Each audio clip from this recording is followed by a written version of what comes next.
sepeninggal aku telah wafat kelak, akan muncul sebuah negeri di bawah angin, samudra namanya. Apabila terdengar kamu nama negeri itu, maka suruhlah sebuah bahtera untuk membawa perkakas dan alat kerajaan ke negeri itu. Serta kamu Islamkan sekalian isi negeri itu. Serta ajar mereka mengucap 2 kalimat syahadat.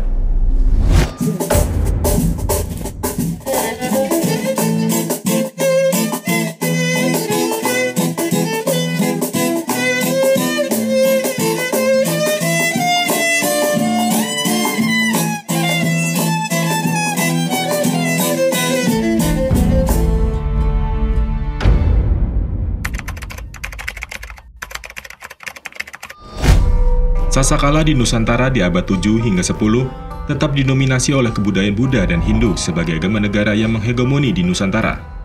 Estafet dari Kerajaan Mataram, Medang, hingga Singasari merupakan entitas kekuasaan yang dominan di Jawa. Begitu pula Sumatera, ada Sriwijaya, Melayu, Suwarnadwipa, hingga Dharmasraya. Bahkan sampai Majapahit naik sebagai hegemon di Nusantara, corak hukum dan budayanya masih bernuansa Hindu-Buddha. Namun demikian, beriringan dengan era Hindu dan Buddha di Nusantara di abad-abad tersebut, agama Islam juga telah tumbuh di Nusantara. Bahkan di beberapa tempat sudah mulai menunjukkan dirinya sebagai entitas kekuasaan yang dinamis, di antara persaingan dua wangsa, Hindu dan Buddha, Sanjaya dan Sailendra. Diperlak pada tahun 362 Hijriah atau 956 Masehi, telah wafatnya Sultan ke-7, Sultan Mahdum Alaiddin Abdul Malik Shah Johan berdaulat. Telah terjadi lagi pergolakan yang diakhiri dengan perdamaian dan pembagian kerajaan menjadi 2. Perlak pesisir dipimpin oleh Sultan Alaiddin Syed Maulana Shah pada tahun 986 hingga 988 Masehi. Kemudian Perlak pedalaman dipimpin oleh Sultan Mahdum Alaiddin Malik Ibrahim Shah Johan berdaulat pada tahun 986 hingga 1023 Masehi.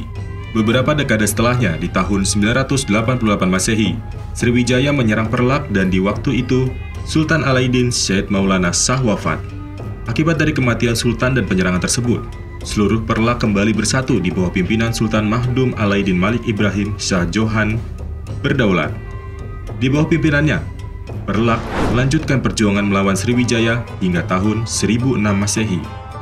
Selain di Perlak, adapun berita lain menyebutkan masa-masa awal masuk dan berkembangnya Islam di Nusantara.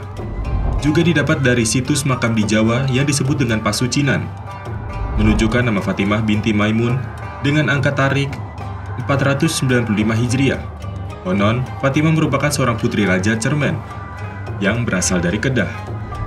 Berita Pasucinan pada tahun 1225 dari Chow Jukwa dalam karyanya Chu Fanci atau Zufanzi menyebutkan bahwa Shevo atau Jawa juga disebut sebagai Pu Chialung yang terletak di Laut Selatan. Sedangkan menurut Slamet Mulyana, yang dimaksud Pu Chialung adalah Panjalu di Jawa Timur, sekarang Gresik. Adapun mengenai tarik makam Fatimah binti Maimun, terdapat perbedaan di kalangan peneliti yang menafsirkannya dengan tarik tahun 1102 dan ada juga 1028 Masehi. Namun begitu, berita dari naskah Ying Yai Shenglan memperjelas bahwasannya keberadaan Gresik di sini bukanlah Gresik yang sekarang, melainkan Gresik sebelum era kekuasaan Sunan Giri. Untuk itu, kemungkinannya adalah Pasucinan atau Leran yang semula diperkirakan sebagai salah satu pelabuhan Panjalu dan pada perkembangan selanjutnya menjadi Sesun atau Gresik. Selain itu, hasil penelitian mengenai keberadaan makam Fatimah binti Maimun membuktikan pula bahwa di sekitarnya juga terdapat sisa-sisa pemukiman. Bahkan, sisa pemukiman tersebut tidak hanya terdapat di sekitar makam, melainkan berada sampai ke pinggiran Sungai Manyar. Keanekaragaman temuan di lokasi tersebut juga mengindikasikan adanya aktivitas perniagaan yang dulu berorientasi pada lalu lintas sungai. Seiring masuk di Sumatera dan Jawa, jalur-jalur rempah juga turut memainkan peran sebagai faktor yang membuka risalah Islam di pulau-pulau lain. Menurut catatan Kesultanan Tidore, kerajaan ini berdiri sejak Jokolano Sahjati naik tahta pada 12 Rabiul Awal 502 Hijriah atau tahun 1108 Masehi. Akan tetapi sumber Kesultanan Tidore tersebut tidak menjelaskan secara jelas lokasi pusat kerajaan di masa itu. Di dalam catatannya itu, asal-usul Sahjati dirunut dari kisah kedatangan Jafar Noh dari negeri Maghribi di Tidore. Noh datang dan mempersunting seorang gadis setempat bernama Siti Nursafa. Dari perkawinan tersebut lahir 4 orang putra dan 4 orang putri. 4 putra tersebut adalah Sahjati, pendiri kerajaan Tidore, Darajati, pendiri Kesultanan Moti, Aicil Buka, pendiri Kesultanan Makian, Bab Mansur Malamo, pendiri Kesultanan Ternate. Sedangkan 4 orang putri adalah Boki Saharnawi yang menurunkan Raja-Raja Banggai, Boki Sadarnawi yang menurunkan Raja-Raja Tobungku, Boki Sagarnawi yang menurunkan Raja-Raja Loloda, dan Boki Citadewi yang menurunkan Marsauli dan Mardike. Menurut kisah tradisional, di daerah Tidore kala itu sering terjadi pertikaian antara para memoleh atau kepala suku yang didukung pula oleh anggota komunitasnya masing-masing dalam memperebutkan wilayah kekuasaan persukuan. Pertikaian tersebut seringkali menimbulkan pertumpahan darah, sedangkan berbagai usaha yang dilakukan untuk mengatasi pertikaian tersebut terus menemui kegagalan. Syahdan diperkirakan pada tahun 846 Masehi, suatu rombongan Ibnu Hardazabah yang merupakan utusan Khalifah Al-Mutawakil dari Khalifah Abbasiyah di Baghdad tiba di Tidore. Pada saat itu, di Tidore sedang terjadi pertikaian antara memoleh. Maka untuk turut meredakan dan menyelesaikan pertikaian tersebut, salah seorang anggota rombongan Ibnu Hardazabah yang bernama Syekh Yakub turun tangan dengan memfasilitasi perundingan yang disebut dengan Togorebo. Pertemuan pun disepakati di atas sebuah batu besar di kaki Gunung Marijang. Kesepakatannya adalah memoleh yang tiba paling cepat ke lokasi pertemuan akan menjadi pemenang dan memimpin pertemuan. Dalam peristiwa itu, setiap memoleh yang sampai ke lokasi pertemuan selalu meneriakan To Adore, karena merasa dialah yang datang pertama kali dan menjadi pemenang. Beberapa orang memoleh yang bertikai tersebut ternyata tiba pada saat yang bersamaan, sehingga tidak ada yang kalah dan menang. Berselang beberapa saat kemudian, Syekh Yakub yang menjadi fasilitator juga tiba di lokasi dan berujar dengan dialek Iraknya, Anta Tadore. Karena para memoleh datang pada saat yang bersamaan, maka tidak ada yang menjadi pemenang. Akhirnya yang diangkat sebagai pemimpin adalah Syekh Yakub. Konon, sejak saat itu mulai dikenal kata Tidore, kombinasi dari dua kata, Ta'adore dan Tadore. Demikianlah konon kata Tidore akhirnya menggantikan kata Kieduko dan menjadi nama sebuah kerajaan besar. Kerajaan Tidore kemudian menjadi salah satu pilar yang membentuk Kieraha atau 4 gunung Maluku, dan yang lainnya adalah Ternate, Makian, dan Moti.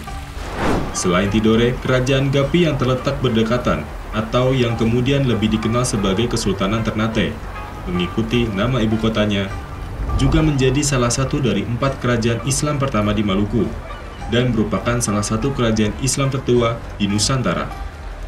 Kesultanan Ternate didirikan oleh Bab Mansur Malamo. Di tahun 1257, Memoleh Ciko, pemimpin Sapalu, terpilih dan diangkat sebagai Kolano atau raja pertama dengan gelar Bab Mansur Malamo pada tahun 1257 hingga 1272. Kerajaan Gapi ini berpusat di Ternate, yang dalam perkembangan selanjutnya semakin besar dan ramai sehingga oleh penduduk disebut juga sebagai Gamlamo atau besar. Belakangan orang menyebut Gamlamo dengan Gamalama. Setelah makin besar, kota Ternate kemudian lebih dikenal sebagai Kerajaan Ternate daripada Kerajaan Gapi. Di bawah pimpinan beberapa generasi penguasa berikutnya, Ternate berkembang dari sebuah kerajaan yang hanya berwilayahkan sebuah pulau kecil menjadi kerajaan yang berpengaruh dan terbesar di bagian timur Indonesia, khususnya Maluku. Berkenaan dengan meluasnya entitas Islam di Nusantara, dari Tiongkok sumber informasi dari dinasti Yuan menyebutkan bahwa pada tahun 1282, 2 utusan dari Sumuta atau Samudra tiba di istana. Berita ini oleh Dejong kemudian dipakai sebagai dasar untuk menetapkan bahwa Kerajaan Pasai merupakan suatu kerajaan Islam di pantai utara Pulau Sumatera yang telah muncul kira-kira sebelum pengiriman utusan tersebut. Sedangkan sumber informasi yang berasal dari abad ke-15, yakni Hikayat Raja-Raja Pasai menyebutkan bahwa Alkisah Peri mengatakan cerita yang pertama masuk agama Islam ini Pasai. Maka ada diceritakan oleh orang yang empunya cerita ini, negeri yang di bawah angin ini, Pasailah yang pertama membawa iman akan Allah dan akan Rasulullah. Mengenai masuknya ajaran Islam ke Pasai, Buya Hamka meyakini kebenaran bahwa ajaran Islam yang masuk di kerajaan Pasai diperoleh langsung dari Jazirah Arab, yang sezaman dengan era penguasaan Hadimul Haramain, dinasti Mamalik atas Haramain, Mekah, Madinah. Sedangkan gelar Malikus Saleh dan Malikus Zahir merupakan gelar Kesultanan Mamalik yang kemudian juga dipakai oleh Pasai. Dalam kitab Hikayat Raja-Raja Pasai tertulis kalimat yang dinyatakan sebagai sabda Rasulullah Shallallahu Alaihi Wasallam, yakni, "Sepeninggal aku telah wafat kelak, akan muncul sebuah negeri di bawah angin, samudra namanya.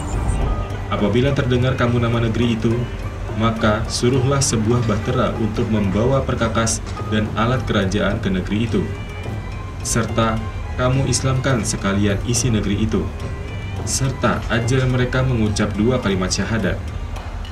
Karena dalam negeri itu, kelak banyak orang yang akan menjadi wali Allah. Tetapi semasa kamu hendak pergi ke negeri itu, hendaklah kamu singgah mengambil seorang fakir di negeri Mengiri. Bawalah fakir itu bersama-sama berlayar ke negeri samudra itu."